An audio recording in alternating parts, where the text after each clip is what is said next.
The Dark Arts of Genius, Episode 3.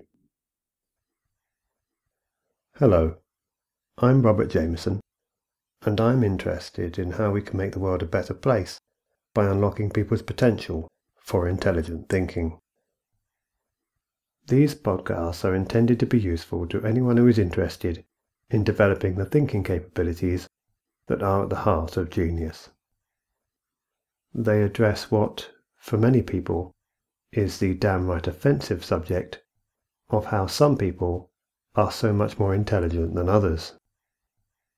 If you don't want to take the risk of being offended, then this series is not for you.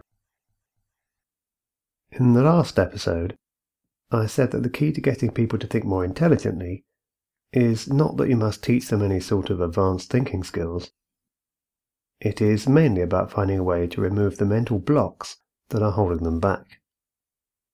And the main blocks that get in their way are their prejudices. In this episode, I want to consider the problem of prejudice in more detail. Intelligence is simple. Genius is simple. It's stupidity that's complicated. Stupidity is a complex mass of interconnected prejudices.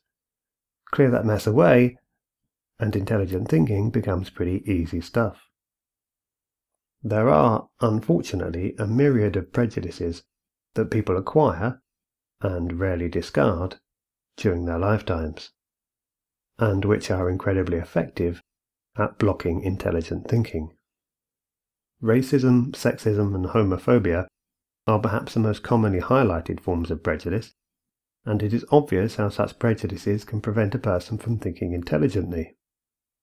People afflicted by such prejudices will often be unable to follow even the simplest of arguments, whenever that argument goes against their racist, sexist, or homophobic view of the world. Such prejudices, however, are probably not the main prejudices inhibiting intelligent thinking in most Western societies. These prejudices are frequently highlighted and, importantly, are widely recognized as prejudices.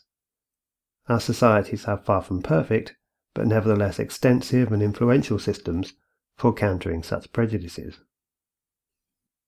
Many other prejudices are not always recognized as prejudices.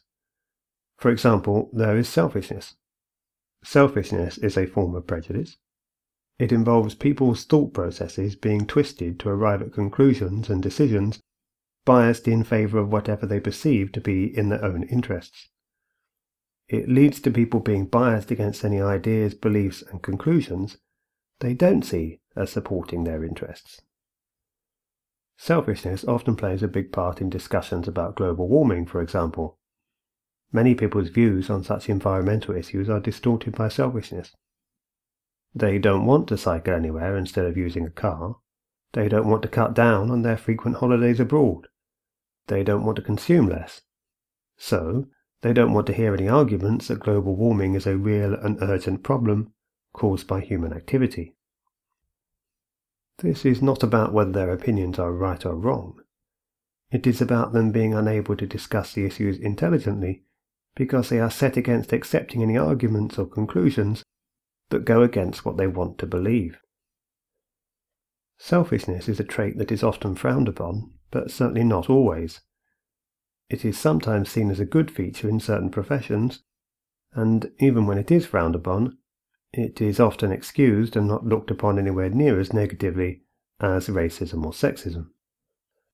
A selfish person, however, is not likely to be an intelligent person, because selfishness is a form of prejudice, and it distorts people's thinking processes. Some prejudices arise out of things being such an endemic part of our lives that we never or almost never stop to question them. Many beliefs are so ingrained within our culture that they are commonly accepted without question, such as the belief that a one-person, one-vote democracy is a good system of government, or that the jury system is a principled and fair way to reach verdicts in criminal cases. When people adopt such beliefs without questioning them, they behave unintelligently, because they have allowed their beliefs to be determined by prejudice. They have not arrived at them through a rational process, but as a result of laziness and prejudice born of a tendency to go along with what society in general appears to believe or accept. It is not that their beliefs are necessarily wrong, merely that they were not arrived at through an intelligent thought process. Even more damaging, however, are the many prejudices that are not only rarely challenged, but which are far more likely to attract praise than criticism. The prejudices of the society we live in. The prejudices that are deemed politically correct, the ones society actively encourages. There is a huge deal of pressure in terms of political correctness to support multiculturalism, to accept homosexuality as a positive thing, to believe that rape is rape, that torture is wrong, that discrimination should be illegal, and that people should allow what they do, say, and believe to be determined by what other people consider appropriate and acceptable.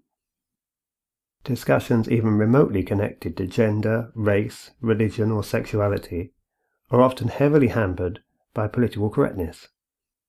But political correctness extends much, much further than that. For example, we have the whole issue of criticism to contend with. Political correctness has trained people to be hypersensitive and to take offense at nearly any criticism, implied criticism, or imagined criticism. They are encouraged to be so fearful of losing face that they will instinctively reject almost all criticism, no matter how justifiable and potentially helpful it might be. Often they will be unwilling to admit to any mistakes, even to themselves, and thus in many cases unwilling to see, accept, or understand what ought to be very, very obvious.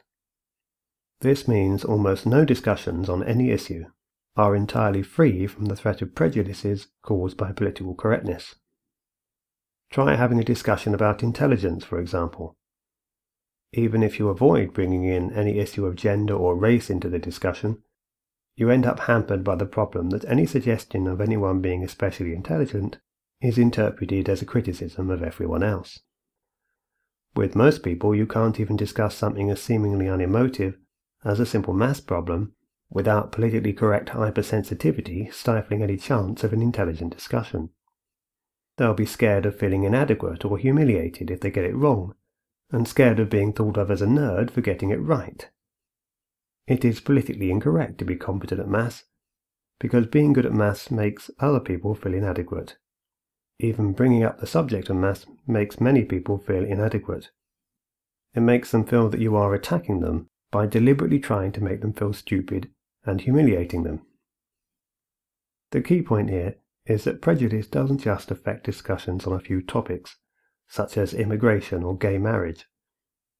Whether they stem from selfishness, arrogance, political correctness, or any other source, prejudices in one form or another can easily reach out to affect almost any issue you might care to imagine. Bring up an issue that is emotive in any way, and in practice almost any issue can quickly become emotive, and people's prejudices will rapidly surface. Their capacity to think rationally can then quickly evaporate, because they are not skilled in overcoming prejudices. One single form of prejudice can inhibit and detrimentally influence millions of people's thinking on many thousands of different issues.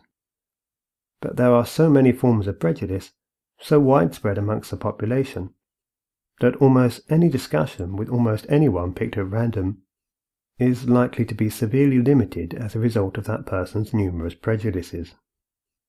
The prejudice involved might sometimes be in the form of racism or sexism, but could easily be in the form of a political bias, or selfishness, or just a general tendency to support or reluctance to question popularly accepted views. To be intelligent, you need to deal with your prejudices. So, what can you do to overcome your prejudices, especially any tendencies you might have to conform to the accepted attitudes of the society you live in? Simple. You practice and practice until you become good at it. You pick issues and beliefs in relation to which there is significant social pressure to conform, and you practice challenging the prejudices that society encourages or condones. You practice thinking what others do not think, or what they are discouraged from thinking. You practice wondering, Maybe gay marriage is a bad idea. Maybe there's nothing intrinsically wrong with offending people. Perhaps rape isn't always rape. Perhaps communism isn't such a bad idea. Perhaps women shouldn't have the right to choose.